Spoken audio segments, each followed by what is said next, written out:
L-ewwel qari. Bidu tal-ktieb tal-Atti tal-Apostli.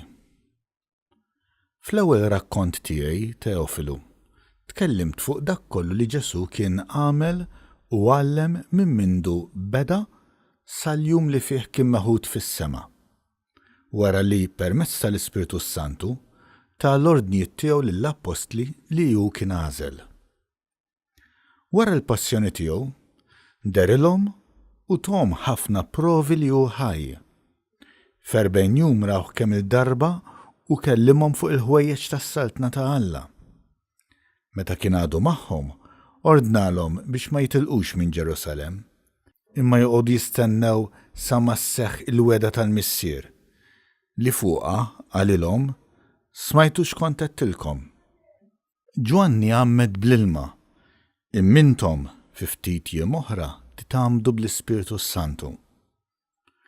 Kif kienu flimkien staqsewh, mulej, dan hu ż-żmien li fih int se terġa' twaqqaf is-saltna ta' Iżrael? U weġibhom, mhijiex biċċa tagħkom li tkunu tafu l-waqt u ż-żmien li l-missier għażel bis-seta tiegħu. Imma meta jiġi fuqkom l-Ispiritu Santu, intom tirċievu l-qawwa u tkunu xhieda tiegħi f'Ġerusalemm, fil-Ludija kollha u s-Sammarija u satru fl-art. Wara li qal dan, huma jħarsu lejh kien meħud il fuq u sħaba ħaditulhom minn quddiem għajnejhom. Waqt li kienu b'għajnejhom fis-sema jħarsu lejh sejjer, f'daqqa waħda deru ħdejhom żewġ tirġiel libsin l-abjad u qalulhom: Irġiel tal-Galilija, x'intom tħarsu lejn is-sema? Dan Ġesu li kien meħud minn magħkom lejn is-sema qatt jerġa' jiġi kif rajtuh sejjer. Il-kelma tal-mulej. Salm responsorjali. Tela Alla bajjat ta' ferħ. Popli kollha, ċaċpu jdejkom. Għajtu bleħen ta' ferħ lil Alla. Għax il-mulej loli u tal-biża' sultan kbir fuq l-art kollha. Tela Alla bajjat ta' ferħ. Tela Alla bajjat ta' ferħ, il-mulej bid-daqq ta' trombi. Għannu lill-Alla tagħna, għannu lis-sultan tagħna, għannu. Tela Alla bajjat ta' ferħ. Għax Alla s-sultan tal-art kollha. Għannulu bis-sena għanja sabiħa. Jisaltan Alla fuq il-ġnus kollha, joqgħod Alla fuq it-tron imqaddes tiegħu. Tela Alla bajjat ta' ferħ. It-tieni qari. Qari mill-Littra ta' San Pawla Apostoli l-Efesin.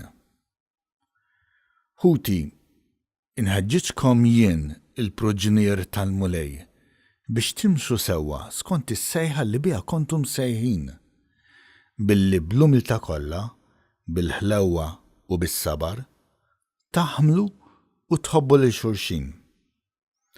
Ħabirku biex iżommu spiritu wieħed bir-rabta tas-sliem, ġisem wieħed u ruħ waħda, l-istess kif kontum sejħa għal tama waħda, mulej wieħed f'idi waħda ma' mudija waħda.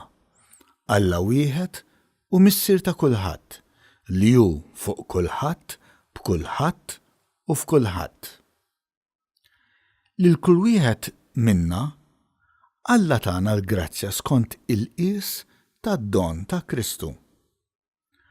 U għalhekk li tgħid l-Iskrittura tela.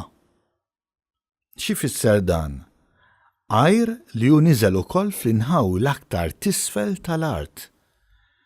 Dak li niżel huwa dak li tela fuq is-smewwiet kollha biex jimla kollox.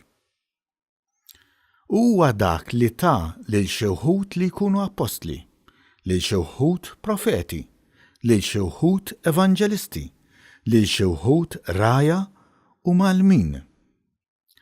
Għalhekk jittrawmu l-qaddisin għax-xogħol tal-ħidma tagħhom għall-bini tal-ġisem ta' Kristu, sakemm aħna l-koll naslu biex insiru ħaġa waħda fil-fidi u fl-arfin tal-liben ta' Alla, insiru raġel magħmul fl-aħjar ta' żmienu.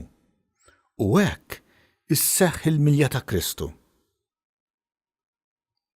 Il-kelma tal-mulej. Qari mill-Evanġelju skont San Mark. F'dak iż-żmien Ġesu wera ruħu lil-11 u qalilhom: Morru fid-dinja kollha, xandru l-Evanġelju lil ħolqien kollu. Min jemmen u jitgħammed isalva, iżda min ma jemminx ikun ikkundannat. U dawn huma s-sinjali li jsieħbu lil dawk li jemmnu: f'ismi jkeċċu xjaten, jitkellmu bil-sna ġodda, jaqbdu srib b'idejhom, u jekk jixorbu xi xorb li jġib il-mewt ma jagħmlilhomx ħsara. Iqegħdu jdejhom fuq il-morda u dawn ifiequ. U hekk il-mulej Ġesu wara li kellimhom kien imtella fis-sema u qagħad in-naħa tal-lemin ta' Alla. Huma mbagħad marru jippritkaw kullimkien. Il-mulej kien jaħdem magħhom u jwettaq il-kelma bil-mirakli li kienu jsiru magħha. Il-kelma tal-mulej.